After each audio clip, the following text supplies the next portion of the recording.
South Beach, Miami.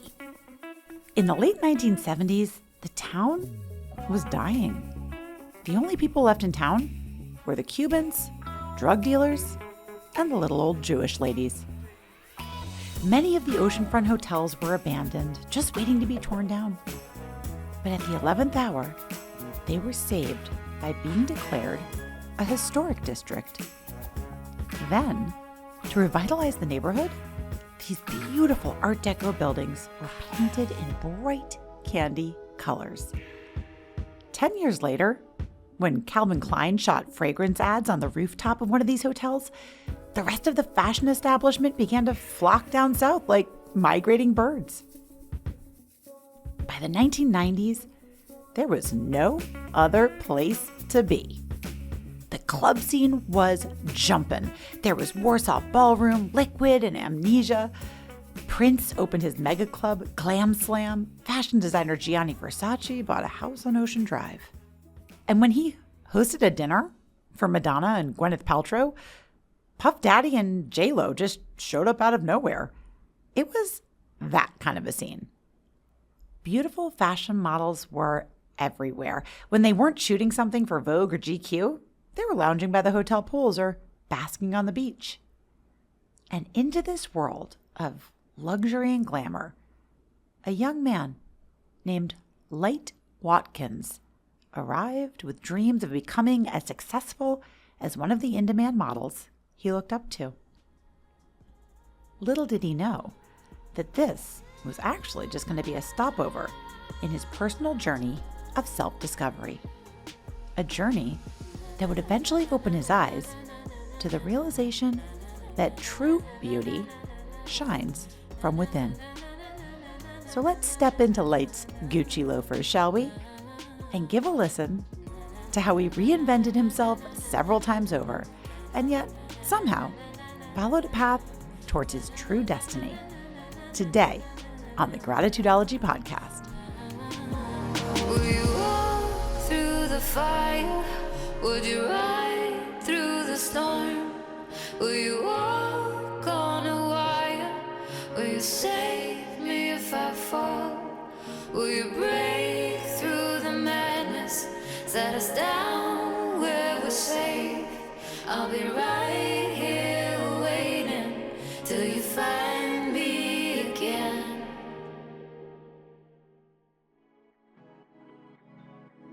I first met Light a couple years ago in Detroit at the Speaker Training and Accelerator Boot Camp called Impact 11. By then, he was already a big name in the wellness and meditation space. He's taught major celebrities like Rosario Dawson and Jonah Hill, and even, wait for it, Meghan Markle, better known today as the Duchess of Sussex. His first book, Bliss More: How to Succeed in Meditation Without Really Trying, is a great primer on how to get into a fulfilling daily meditation practice, and he trains other teachers and hosts retreats and pop-ups to inspire others to follow their own paths to mindfulness and inner happiness. Light and I immediately bonded. I was at Impact 11 looking to deepen my positioning as a wellness and mindset speaker, and Light was looking to solidify his onstage presence in the meditation space. Wellness junkies, you know? Birds of a feather flock together. Over the next year, we'd support each other's journeys. So when Impact 11 announced they were holding a masterclass in San Diego, and Light and I both realized we'd be there again together, I asked him if I could snag an hour of his time to tell his story. And with that, we settled in to a little podcast studio in the heart of Southern California and got to work. You are one of my favorite people. I hope you know that. Thank you. You truly are. I've told you this before, but your energy walks into a room before you do. So I want to start in your youth. My dad was, he was a civil rights attorney. He served in city council in Montgomery, Alabama, which is where I grew up. His reverend at his church growing up was Martin Luther King Jr. I don't know if you heard of him before. Once or twice. And his mom was best friends with this woman named Rosa Parks. And in fact, I grew up on what later became known as Rosa Parks Avenue. I didn't have a point of reference for, what other kids were experiencing, but had a really good childhood. You know, my brothers and I, we played a lot outside. This is way before the internet age. So jumping ramps on bikes, no helmets, nothing like that. Climbing trees in the backyard, wrestling, playing basketball, going out just all day long and coming back, you know, when the sun went down. And that was my childhood. It was awesome. Let's talk about going to Howard. I would love to hear a little bit about the experience of attending an HBCU. Yeah, so Howard is considered to be one of the more elite, historically Black colleges and universities in Washington, D.C. Never been to D.C. and my dad took me up there to take a look at it. And I just knew, I had a feeling that this is where I was supposed to be. I now recognize that that's one of the telltale signs that, you know, you're on your path, is that you have a feeling about something, about someone, not even realizing that that's what I was looking for, was that feeling. And I've been fortunate in that I've never really had to force things, and I've never tried to force things. I've always just looked for the alignment and the feeling. And so this is the first time I ever talked about this, in fact. Yeah, I think that's what it was. It was the same instinct he would eventually learn to recognize, an inner voice that was guiding him towards the light. Tell me a little bit about your name. How did your parents come up with the name Light? Well, they didn't, actually. Okay, I had a feeling, but tell me where it came to be. In 2005, when I moved to Los Angeles, I was noticing that a lot of people in Los Angeles had rebranded themselves and taken on these new identities. And I met this guy named Truth, and I met this guy named Integrity, and I met this guy named Conscious. I had a yoga teacher, his name was Mother. And one day I'm at a vegan restaurant, because I was a big vegan at the time. And the server, I asked him what his name was, and he said, my name is Pineapple Head. Stop it right now. Yeah. But he said it with such confidence that later on that week, I was having lunch with a really good friend of mine, and I was telling him about Truth, Integrity, and Pineapple Head. And I'm known in my friend circle as the person who asks hypothetical questions. So I posed the question to my friend. I said, hey, if you were going to change your name to a word like Truth or Mother, what would you change it to? And he said, Ocean. And I said, oh, wow, that's really interesting, Ocean. And he goes, what would you change your name to? And I was like, And I was trying to think of something and trying to like be present to what was coming through, but nothing was coming through. And he started getting a little frustrated. So he starts counting down, just say something. And I just blurted out Light. I have no idea where it came from. But once I said it, there was something that like resonated and it just wouldn't go away. And so the idea to change my name to Light kept percolating. And I got to the point where I literally sat down at my dining room table and just took out a sheet of paper and a pen and drew a line down the middle of the paper and wrote pros and cons and started listing off all the reasons why I shouldn't do it. And I easily came up with like 50 reasons why, you know, it's embarrassing, confusing, it's a hassle, blah, blah, blah. And I only had one item under the pros column, which was, it's coming from your heart. And you said you were going to do what your heart told you to do. So I'd made that commitment to myself several years before, living in New York. And so I knew what I had to do. So I went to one of the guys who had changed their names and I said, hey, how do you do it? Do you have to go and file papers, or how much does it cost? How long does it take? And he says, well, what do you want to change your name to? And I said, Light. And he says, okay, well, just start calling yourself Light, and then people will eventually begin to refer to you as Light. And that's exactly what happened. So I decided to start doing it 2 weeks later. I happened to be teaching yoga at the time. So during that yoga class, I introduced myself as Light for the very first time in my life. Everybody was just like, all right. I didn't get a big reaction at all, which was a little bit disappointing, to be honest with you. So people started leaving the class, and then there was one woman who was in the class who I had met 3 months prior at a restaurant with her little son, Tristan, who was like 5 years old at the time. And she found out that I was a yoga teacher, and this was back in like 2003. So she said, oh, I'll come to your yoga class. And I didn't think she was going to come, but she showed up. She showed up 2 or 3 times. That was probably like the 3rd time she was there. So she was like, her eyes were wide. She looked like she had seen some sort of ghost. And we started walking towards one another because I was getting a reaction now from somebody. She's like, oh my God. I said, what? She said, well, earlier this morning, Tristan, her little 5-year-old son, came into her bedroom and she could tell he had had some sort of dream. And he said, Mommy, I want to change my name. She said, oh, that's interesting, honey. What do you want to change your name to? He said, Light. I want you to start calling me Light. This happened on the morning of the class that I announced I was changing my name, which I made the decision to do that 2 weeks prior to that. So when I heard that, the hairs on the back of my neck stood up. I took it as a confirmation that I was doing what I was supposed to do. And after that, I didn't have any more cons associated with it. I just realized, okay, that's it. This is a part of my journey. To do something different, Yeah. to change your name fundamentally is so huge. And to step into a name as bold as Light, which suits you so well for anybody who knows you. Are you referenced by your family, by your... Yeah, everyone calls me Light now. Yeah. Yeah, my whole family does. And you're right. That was one of my very intentional opportunities, was to overcome my own fear around it. I figured if I could overcome my fear in this, then it would unlock all kinds of potential. And, I wouldn't care so much about what people thought about me. I think this becomes like a running theme in It your does, life yeah. of just Not being attached. Yeah. The unattached approach to life, I guess, is now what I kind of do and teach and all of that. And I think really, practically speaking, it's really about just being in the process of it and not be attached to the outcome, not be attached to the stipend, not be attached to the parking space and all the things that come with that, and not identifying it as your primary identity that, oh yeah, I'm the big shot. And I didn't want that. I wanted to explore other areas of life, to tap into other things, Yes. other talents and other gifts.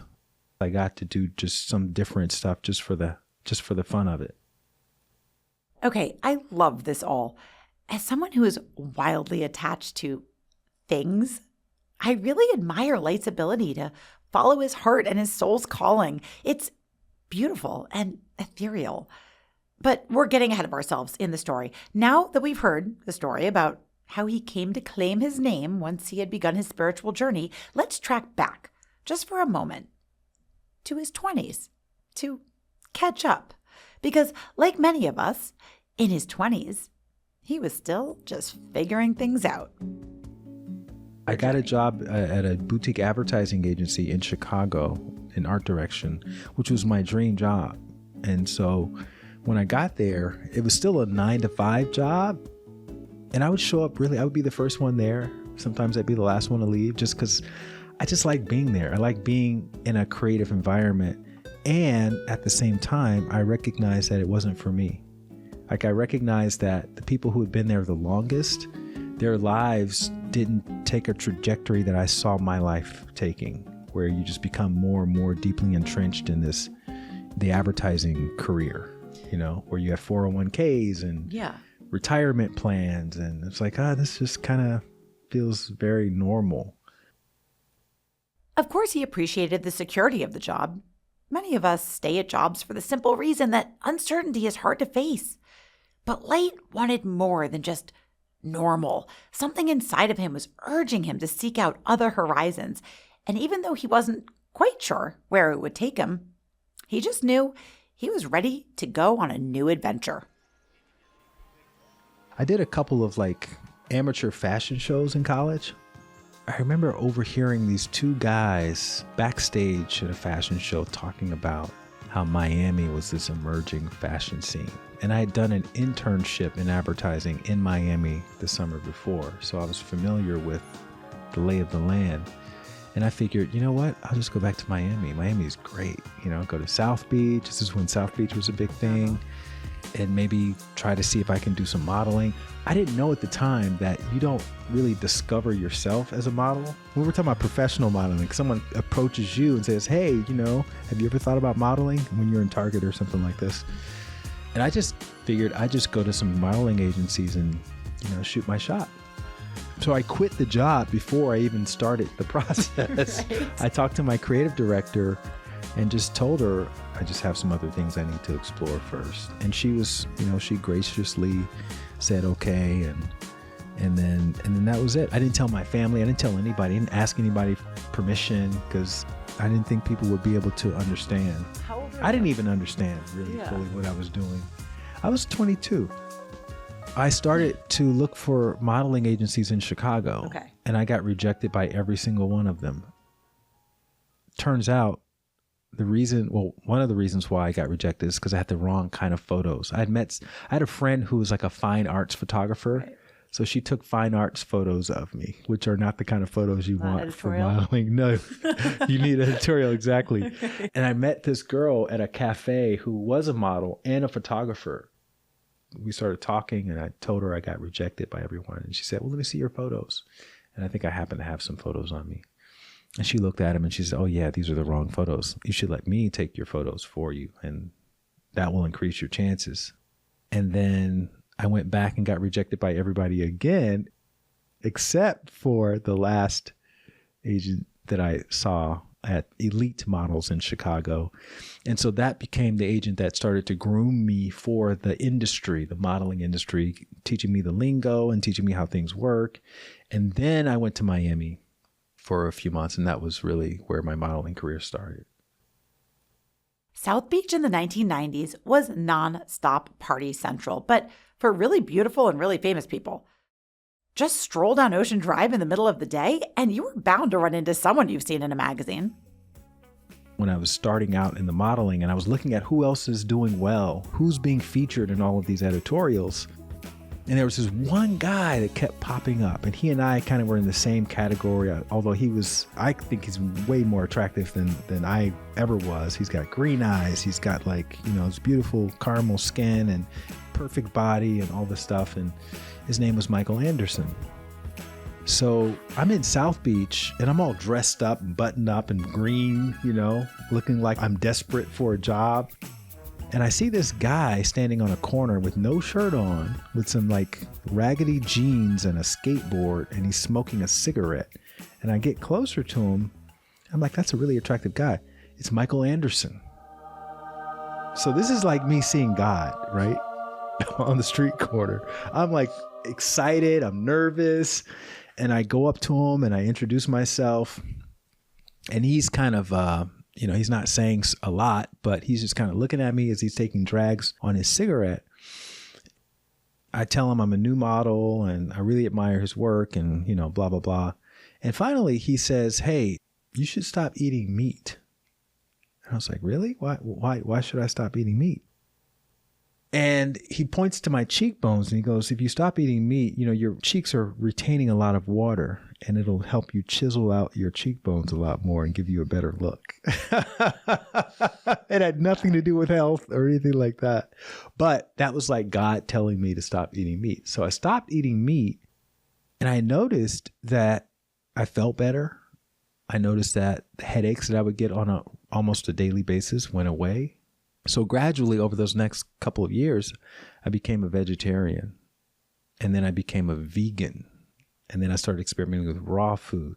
So I was really on this health kick, right? And ironically, I'm not vegetarian anymore, and that's a whole other podcast episode, but I was starting to consider that there were other things that could affect my mood, and that was what led me ultimately to yoga, to meditation, to spiritual work, and all of that. That conversation that I had with that guy on the corner. And just like that, Light got his start as a working model in Miami. But as anyone in fashion knows, all roads eventually lead back to New York. I was in New York, and that's where I really got into being a proper model. And the good thing about modeling is that you have a lot of downtime on your hands. So I spent a lot of time in the gym. I was working out at the very first Equinox on 76 in Amsterdam. And I remember the night I was there, I was doing shoulder presses. And I saw these beautiful women standing barefoot outside of the group exercise room with these rolled up mats. And I was like, what is that? What are they doing? Where are they going? And my hormones said, go follow them. Now, I don't know if this was my heart, but my hormones definitely was directing me into that room. And that's how I ended up in my very first yoga class. I was the only guy in the class, and everybody's ass was in the air. I was like, this is fantastic. This is great. I didn't like the yoga, but I liked the scene, right? But eventually, I kept going back, and eventually, I started going for the yoga, more for the yoga and less for the women. And then I became like obsessed with yoga. And I had the vegetarian thing going in the background, so that was like a natural sort of connection. And yeah, it was through there that I got involved in meditation and started dabbling in meditation. And I just considered myself. And there was a moment where I stopped primarily being a model, and I was more of a yogi who happened to model on the side when I felt like going to castings. And that's when I started thinking, Los Angeles, I need to go to the epicenter of spirituality. And so I felt called to Los Angeles.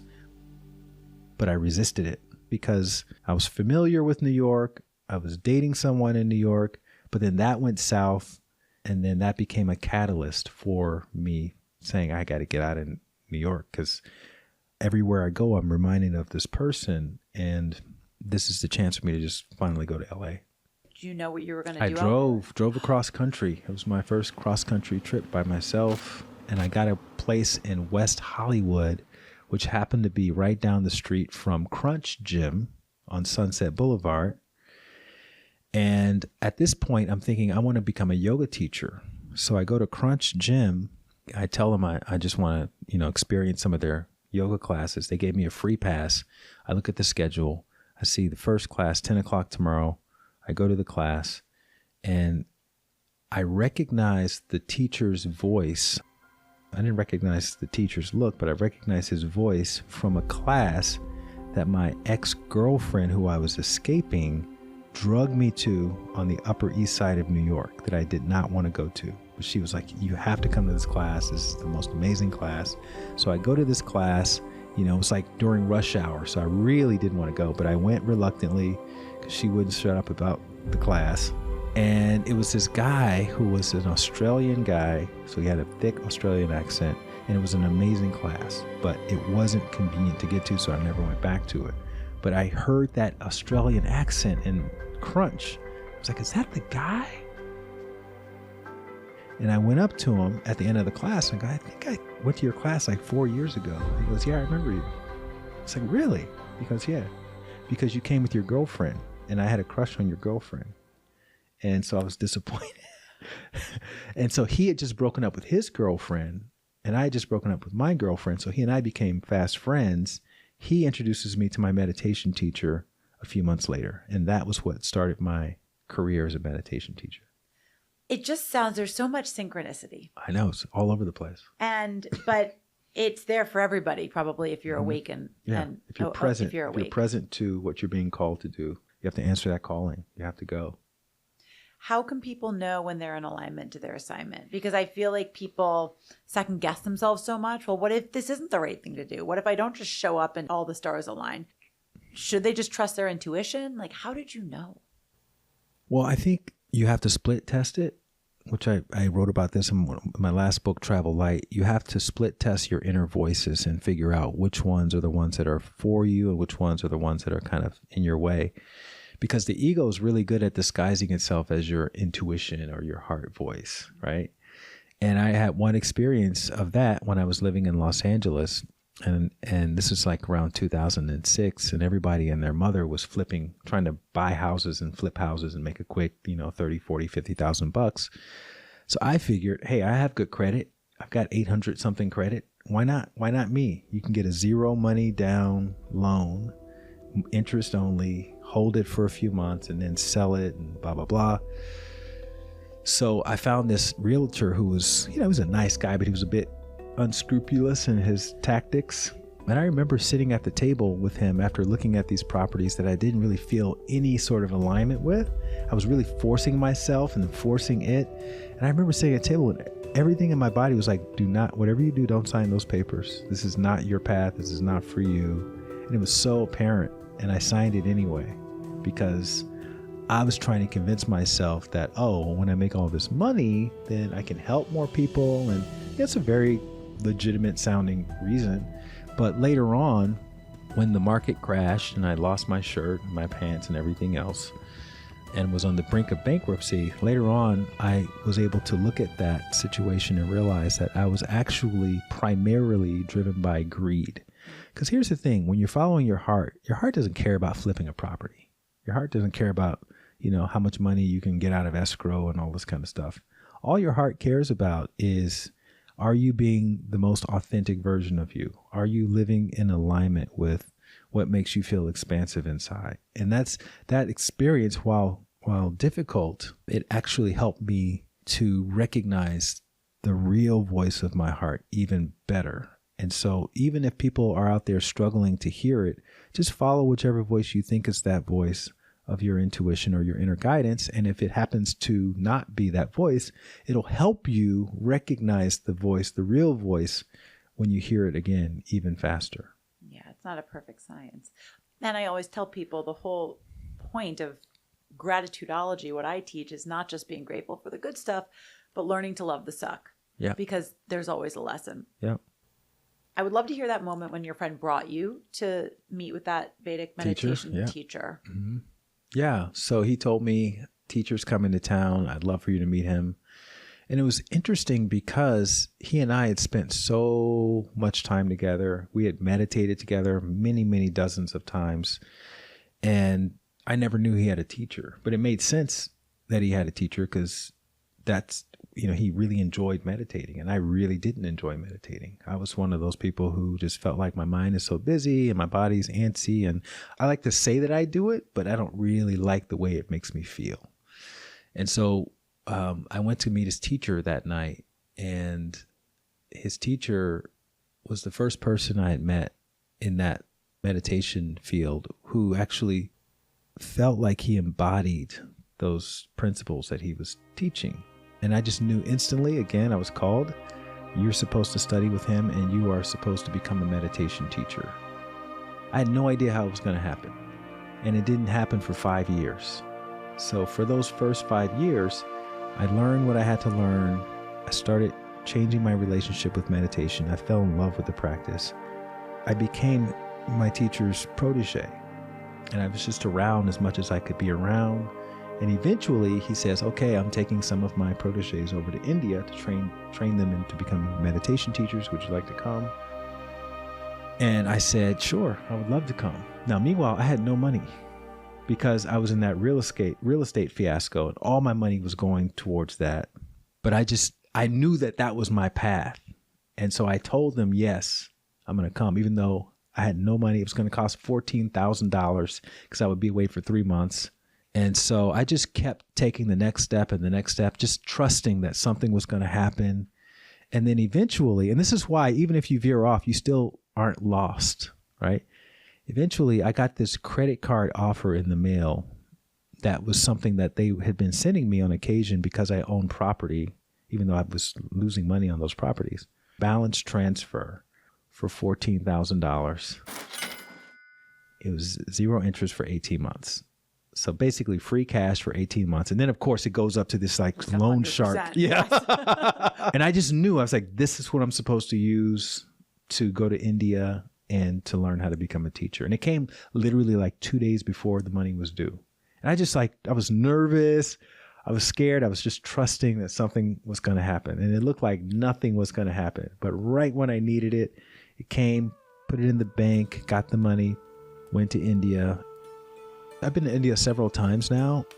India is very different from the States.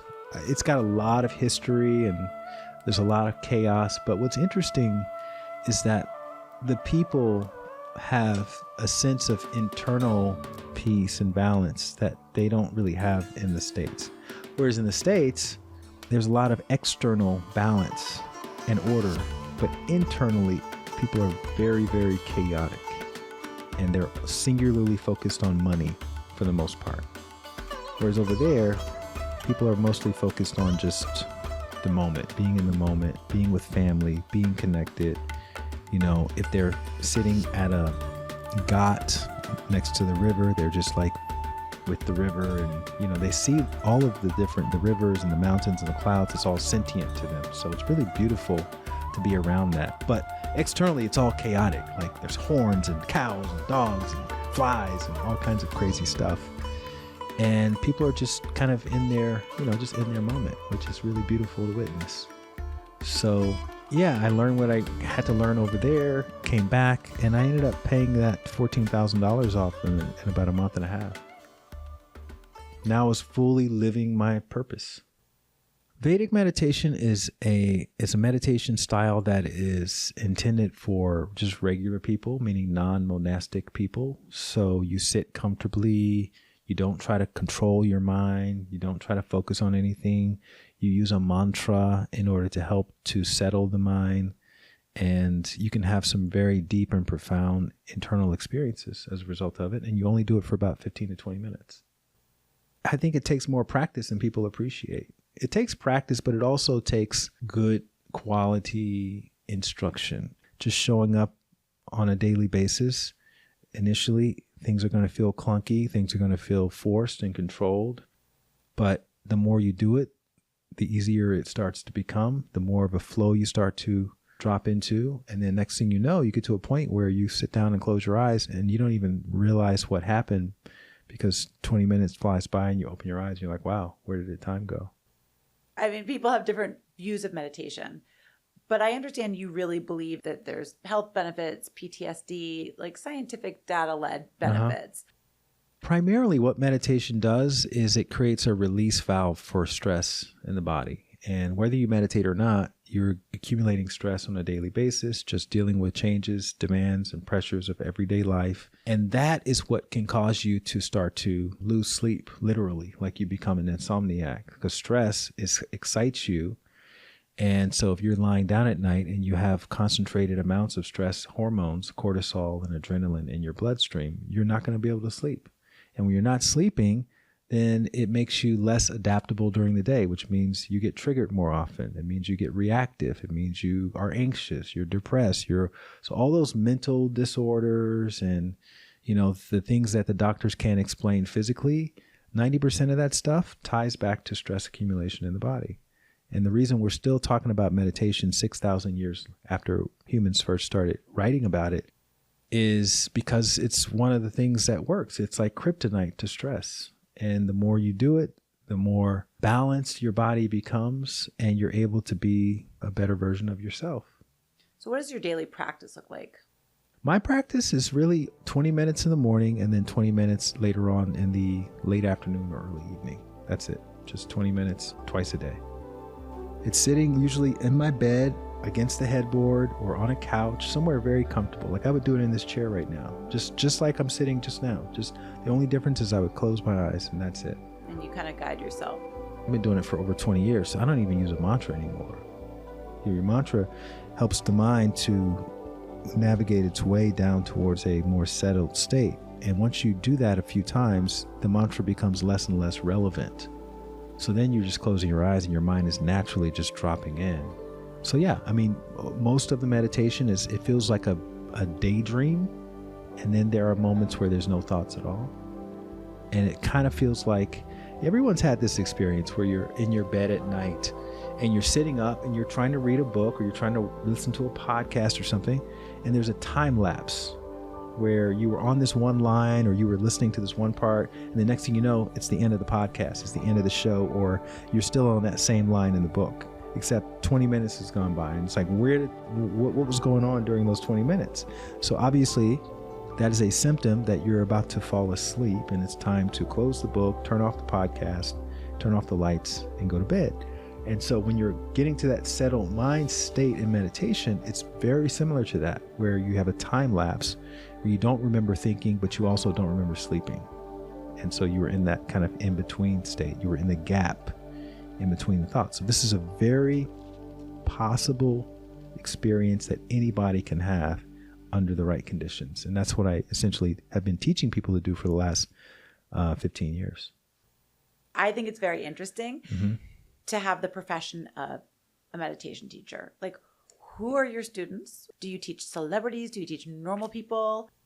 So I lived in Los Angeles for 16 years. And when you're doing anything at a high level in Los Angeles for that long, you're going to cross paths with some celebrities. And I'll tell you one of the most interesting celebrity experiences I've had, only because she's talked about it publicly. I was invited to dinner by a friend of mine because he was friends with this kind of B-list celebrity, and I found her very attractive. So I was like, okay, I'll go to dinner with you and your attractive B-list celebrity. I'd never seen her before until he mentioned her name. And so I kind of looked her up and was like, oh, okay, she's cute. So we're at dinner and the subject of meditation comes up. And this is like in 2014 or something like that. Normally when people bring up meditation at dinner or something like that, I just change the subject because it's not really what I want to be talking about when I'm socializing, honestly. But she kept coming back to meditation, like she was really interested in it. So finally she goes, wow, I'd love to learn that. I was like, all right, cool. Not thinking anything about it. Didn't think she was going to follow up with it. So she follows up. And so she comes and I give her a private meditation course. I didn't even think she was going to do it, but she starts doing it. She starts blogging about it. She starts blogging about working with me. And I'm going to give you one guess as to who it was. So wait for it. I go on to like the next thing and the next thing and the next thing, and I forget about it. 4 years later, I wrote this book called Bliss More: How to Succeed in Meditation Without Really Trying. It was my sort of definitive how to meditate book, teaching people how to do this kind of effortless approach to meditation. And the publisher, Random House, was like, can you give us a list of celebrities that you work with so we can use that to promote the book? So I wrote a list of maybe 20 people who I work with. People like Rosario Dawson and Jonah Hill and, all these kind of people. And I didn't even think about her because she wasn't that big of a celebrity. And then in the news at the time, that celebrity had gotten engaged to Prince Harry. And I was like, oh, that's right. I worked with Meghan Markle at one time. Yes, it was actress Meghan Markle, who in 2018 met and married her very own Prince Charming and became the Duchess of Sussex. And if you're going to marry into that kind of high-profile family with all the obligations and public scrutiny, you can be sure a good meditation practice would really help you stay grounded. And so I told the publisher, and then they went, bananas. And then, and then they were getting married at the time, and I got all these press leads. Yeah. People wanted to bring me on Today's Show, and I turned it all down because they didn't really want to talk about my book. They wanted me to get in there and gossip about Meghan Markle. So I'm happy that I didn't do that. My publisher wasn't that happy about it because they were wanting to sell books. But yeah, that was a fun little celebrity run-in. I'm always curious about teachers and practitioners who work with celebs. They get such intimate time with them, and I wondered, is it easier or harder to teach the rich and famous? Like, are they more receptive because they've got less external pressure to worry about in any given moment, or less because they're too cool for school? There's an anecdote about Sigmund Freud. Apparently he was interviewed by some journalist who asked him, if you could choose between working with poor people or rich people, which one would you choose? And he said, rich people. And the journalist was shocked and goes, why? And he said, because with rich people, you don't have to convince them that having more money is going to be the answer to their problem. Because they know it's not. Because they know it's not. So I would say with celebrities, they're actually easier to teach because they're not thinking that being famous or having money is going to be the answer to their problems. This stopped me in my tracks. What a beautiful reminder about gratitude and what's really important. And it obviously made an impression on Light, too, because where he was about to go next exemplifies detachment from money and things more than any path I can think of. So let's talk about your ability to understand that detachment from money, houses, and all material things can bring happiness because you now live a nomadic lifestyle and you live life untethered. Yeah. Tell me what it truly means to live life untethered. Around 2016, I started feeling a calling to live nomadically.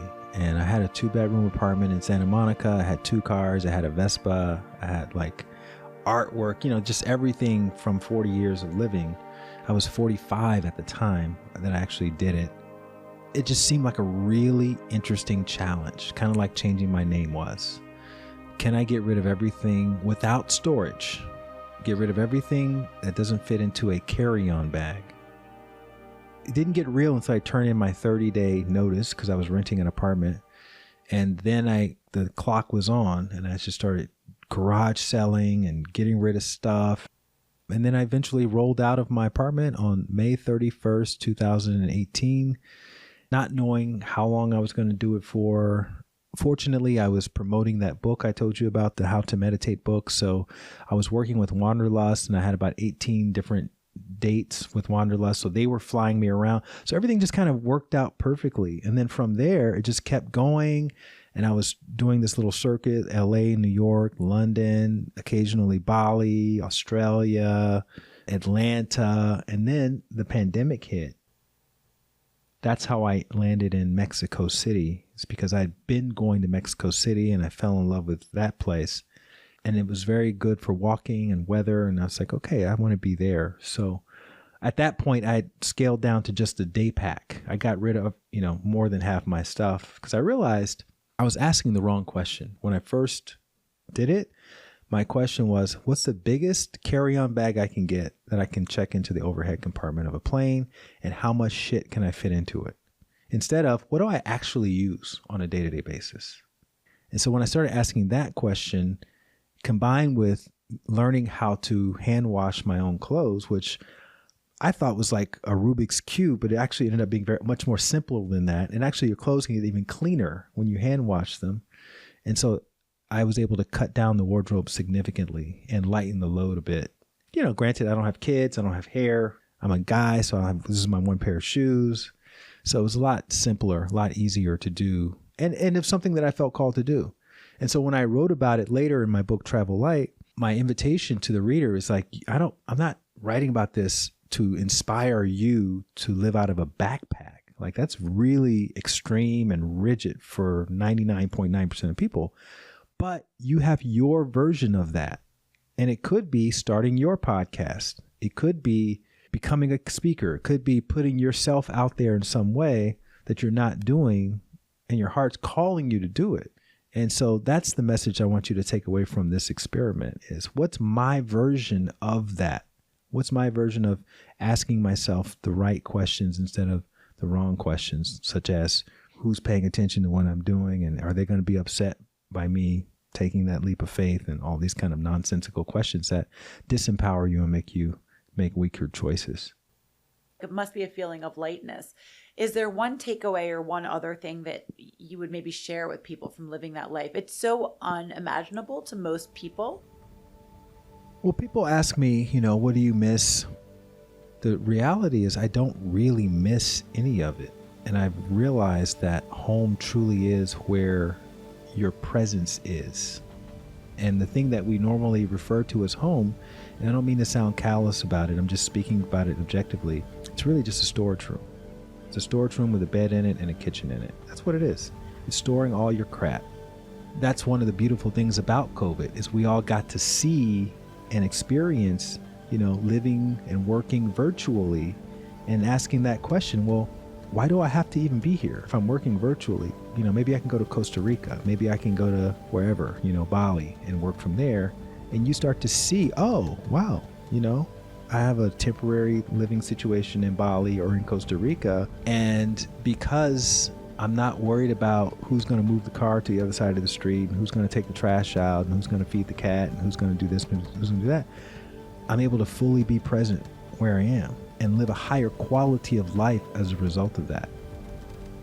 And when you're more present, as I said earlier, you become a better version of yourself. You become more attractive. You attract more abundance into your life. People want to do more business with you. People want to date you because you are in the moment. That's what everybody wants. Everybody wants to be with the person who's in the moment, because the person who's in the moment is the person who's themselves the most, versus the person who's like worried and thinking about everybody else's opinions and not afraid, and nobody wants to do business with that person. Nobody wants to date that person.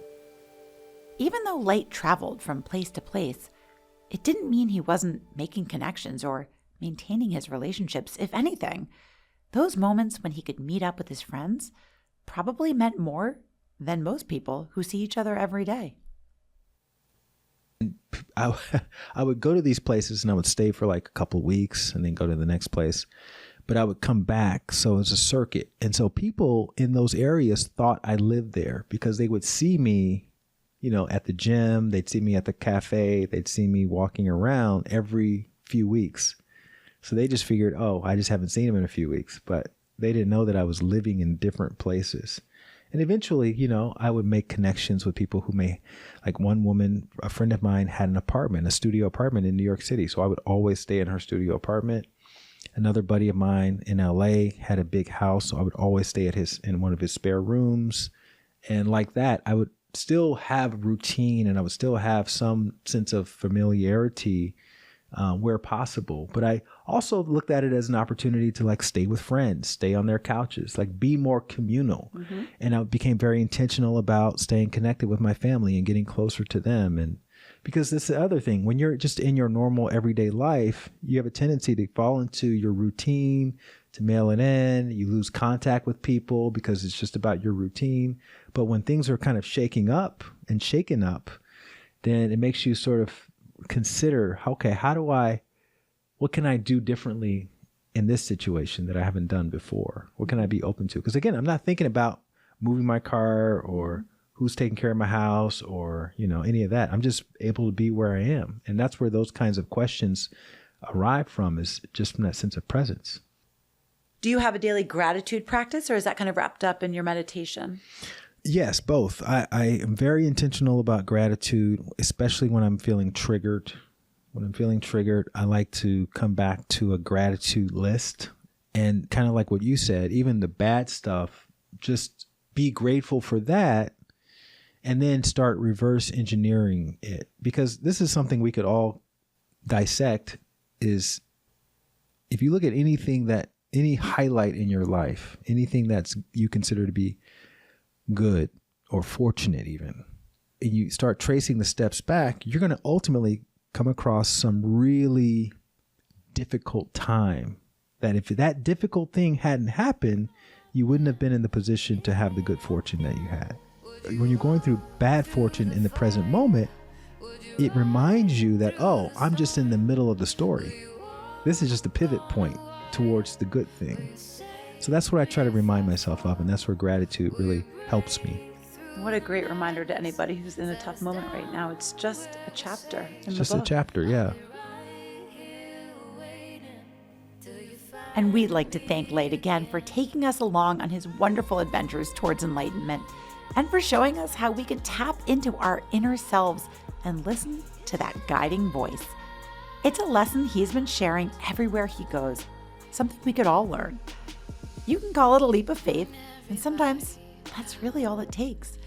Believing in something and jumping into the great and wonderful unknown.